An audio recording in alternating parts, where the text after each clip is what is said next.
Welcome, everybody, to Sports Shorts Daily. Ronnie Rants alongside Tommy Krysan. Folks, I am a trained professional. Do not try this at home. I grew up in the era of Evil Knievel, so FaceTiming and doing a show while I'm a couple minutes away from my destination is not for you, but for me. I am a trained professional. I do 50,000 miles a year on the road. Tommy Krysan's not on the road, though. TK's got the good seat over at Tremonti's Meat and Seafood. TK joining us from Tremonti's Meat and Seafood right there in the heart of Baton Rouge near Parkview Baptist off Airline Highway.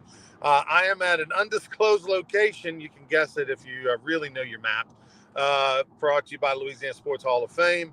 Go to lasportshall.com for more info in this year's class. And we're presented by LeBear's Casino, which is where TK and I will be tomorrow for Sports Shorts Radio. We'll be at the Sportsbook inside LeBear's Baton Rouge, which from 10 to noon on 104.5 ESPN Baton Rouge. Looking forward to that. And, by the way, the Sportsbook will be the home of a big MMA fight. We'll have a big weigh. We'll tell you about it tomorrow. Big MMA fight that's going on March 30th over at the Texas Club. They're going to do the weigh-in and the press conference and all that on the 29th at 1:00, open to the public. Titan Combat Sports MMA fight that's going on in Baton Rouge. We'll tell you plenty more about that as we get a little bit closer to the end of the month. But Tommy, today in the world of sports, spring football, LSU football. I mean, it's weird seeing the highlights and everything. We'll talk about that for a quick sec. LSU baseball, big weekend. Xavier out of Ohio, not Xavier out of New Orleans, will be in for a 3-game series, although Xavier out of New Orleans is playing baseball. They just started a program back, I think, last year. First time they've ever had baseball. They just started a program over there last year. But Xavier out of Ohio going to be in town for a 3-game series. I'm scheduled to do the games today on Friday and Sunday on the ESPN Plus with Lynn Rollins. But tonight's game may or may not happen. There's a 70-80% chance of rain this afternoon, then about a 40% chance of rain throughout the game time. So TBD. I'm sure the tarp will be on the field, and we'll see what happens. But the one thing I'm interested in with LSU baseball this weekend is not the Friday starter, Holman, who's 3-0 and hasn't given up an earned run this year through 18 innings, and he was named the National Pitcher of the Month in college baseball. Not Gage Jump, the transfer from UCLA, who's pitched 8 1/3 innings this year and hasn't given up an earned run either this season. And but it's Sunday. Thatcher Hurd, who has a 6.75, I believe, ERA, had his lowered his ERA from 9 to 6.75 after his outing in Houston. I'm curious to see how he does, what kind of step he puts forward, Tommy, because there's a young man named Anderson from over on the North Shore who has been outstanding this year. Cade Anderson, the young pitcher from St. Paul High School who shoved against Rice, shoved against Southeastern, and looks like he's making a move to get into that rotation. Boy, he really looked good in Hammond the other day. He had a lot of friends and family there. Like you say, went to St. Paul and Covington. Man, he looks good. He throws the ball over the plate. He can command his fastball. He's really looked good. Now, he's a freshman, so he's going to have an outing when it doesn't go well, but he really looks good. Hurd on Sunday. Gage jumped him in the number 2 spot for the weekend, and maybe just for this weekend. If they can get the Hurd that they had in the latter part of May and in Omaha last year, by the way, he got the win in the final game of the season against Florida. But if they can get that guy, that's one heck of a Sunday do, okay? Because, that would be pretty strong if they can get that guy.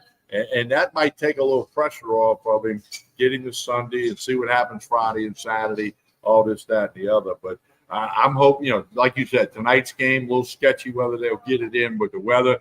Stay connected to LSU on social media. If they post anything about a change, then it'll be a change. And they're not going to post anything till, later today. Now, Xavier played Louisiana Tech Tuesday and Wednesday night. They split that. They lost Tuesday. They won Wednesday. So they've been in Louisiana, and they're not leaving till Monday. So if there has to be a doubleheader Saturday, I guess that's a possibility. And again, just stay tuned, and we'll update you on the radio tomorrow morning, wherever it might be. We'll have all that for you. TK, the Anderson who, first off, before we get to comment on Anderson, talk about your Southeastern Lions. I mean, they gave LSU a scare Should have won, had a 3-1 lead going into the ninth, and had a 3-1 lead with 2 outs in the ninth. And then LSU able to win the game 4-3 on an amazing comeback. It was a sold-out crowd in Hammond. First-year coach Barbier, who transferred from Northwestern State, where he'd been the last 7 years. But talk about that game and what you saw out of LSU, and I guess Southeastern as well. Well, it's a packed house. That's Southeastern's Omaha. Okay, when LSU comes to town, they'll have 3,400 people there instead of 400. Okay, and they played really well. Bobby Barbier is doing a good job. I think that program will do well under him, especially over time. But Ryan, it goes back to one of the oldest sayings in baseball, and I've talked to several people about this. You got to get 27 outs. Southeastern didn't get 27. They were down to 1 strike. LSU was down to one more strike and the game's over. And LSU found a way to win a big pinch hit by Ethan Fry, all that good stuff. So it was a big win. Coach Johnson said he thinks Coach Barbier is going to do a good job in Hammond, and over time we'll see that. But that was a big win on the road for the Tigers. Cade Anderson's performance. Ackenhausen only throws 10 pitches to save the game at the bottom of the ninth. Punched out all 3 guys 10 pitches, almost an immaculate inning. So that was a big win for LSU. So they had a 5-game road swing, and they won all 5. Not everybody can say you go on a 5-game road swing and win all 5. LSU did. And, of course, Xavier, the Musketeers, coming to town this weekend. What's incredible, if you're Southeastern, it's a lot of woulda, coulda, shoulda. They played so well in that game. Even they overcame Anderson, who just had them handcuffed, and pitched really well themselves, including Aiden Vosberg, former Baton Rouge Rougarou pitcher in 2022. Aiden had an outstanding performance in relief, went 4 1/3 or 4 2/3, something like that, and only gave up the 1 run.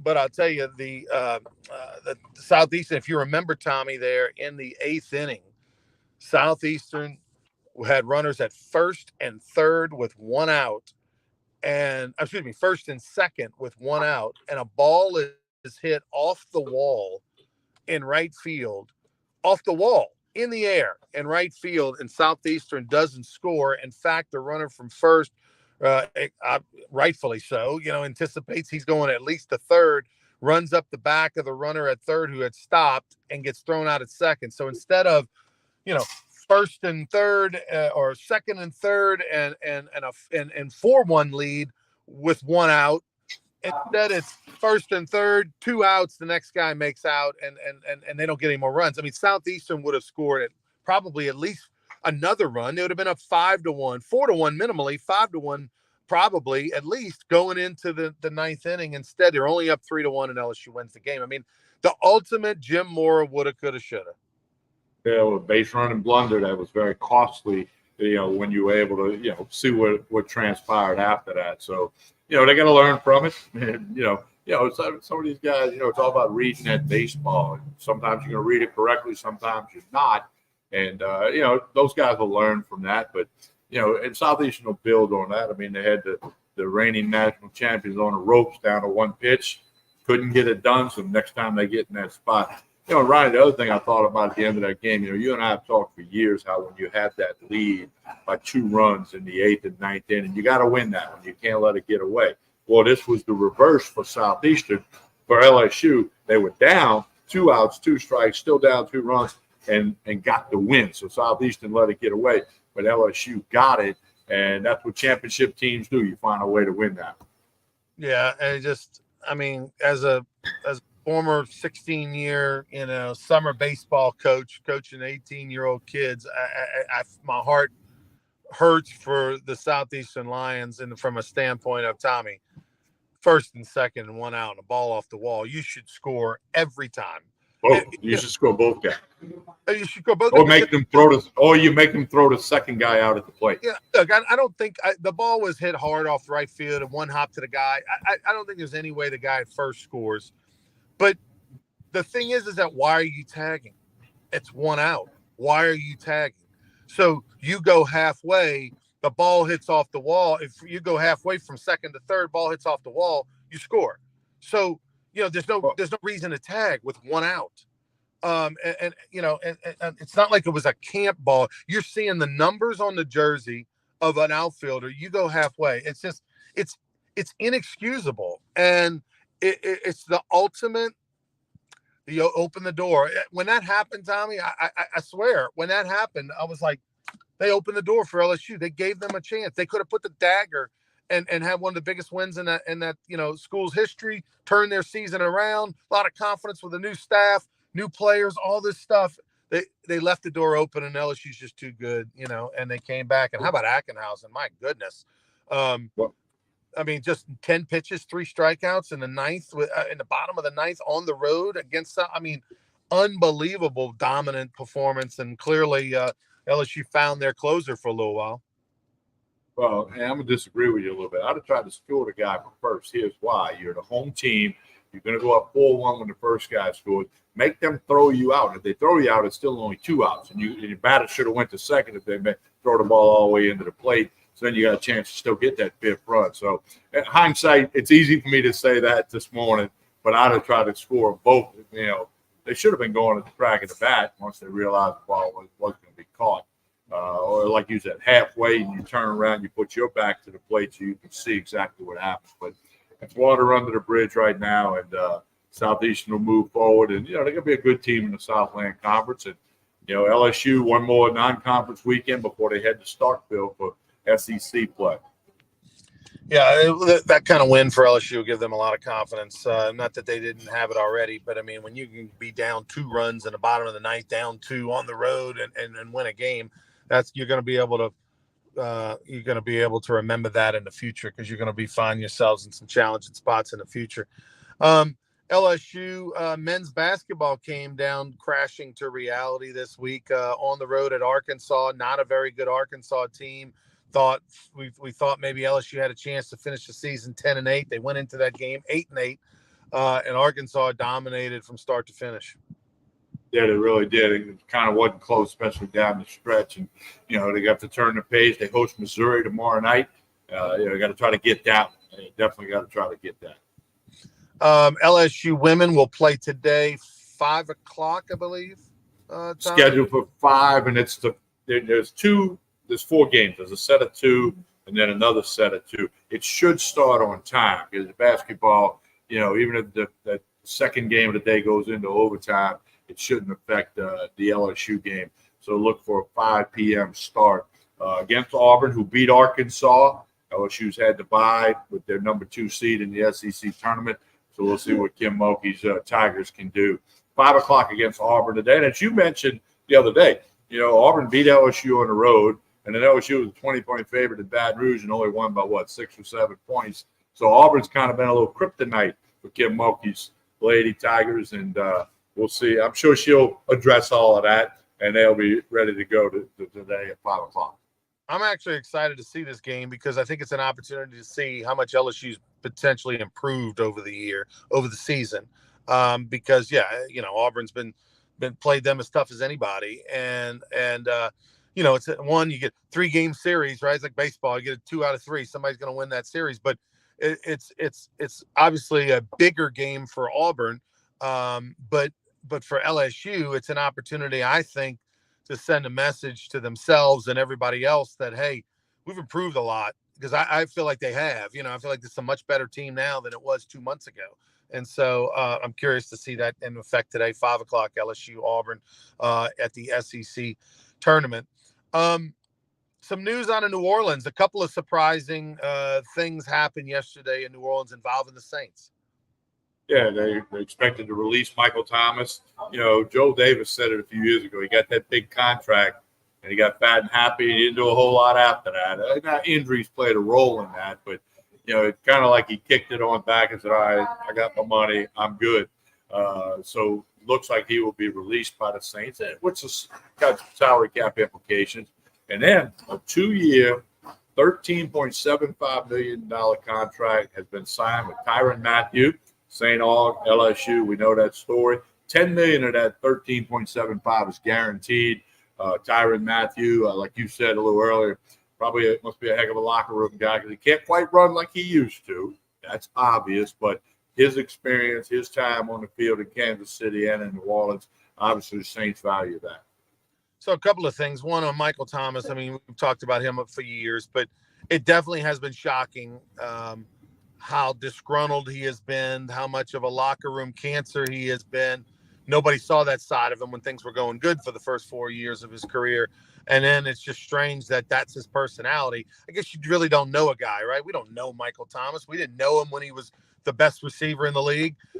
Just like we probably don't really know him now, but we just assumed Drew Brees loved him. He was catching a lot of balls. We didn't really hear anything bad about him. He was a hard worker. We just assumed he's this great guy. I don't think we assume he's this great guy anymore based off of his tweets and some of the ways he's acted and the things that he said over the last few years. It's definitely been bizarre. And it's just shocking how from the White House to the outhouse, I mean, how things turn so quickly from Michael Thomas and the Saints. When it comes to Tyrann Mathieu, this is surprising to me. I thought I know Tyrann Mathieu had a few picks and some turnovers last year, but I just didn't think he played very well. He wasn't very physical. He's obviously lost a step. I mean, all that was obvious. For the Saints to give him this 2-year deal and to guarantee him $10 million, I'm not joking when I say he must be like a coach. He must be the best, mentor, young locker room guy, lining everybody up right, he must be fantastic, because the play to me didn't justify this extension. I'm glad for him. I like him. I like his story. I like the fact that he's a hometown boy and all that. But they're just he must be much better than we ever realized as far as leadership and what he means to that program in practice and in that locker room. So good for him. But it was very surprising to hear yesterday. Time will tell if that ends up being a good deal or not. And here's the other thing on Michael Thomas I'm curious about.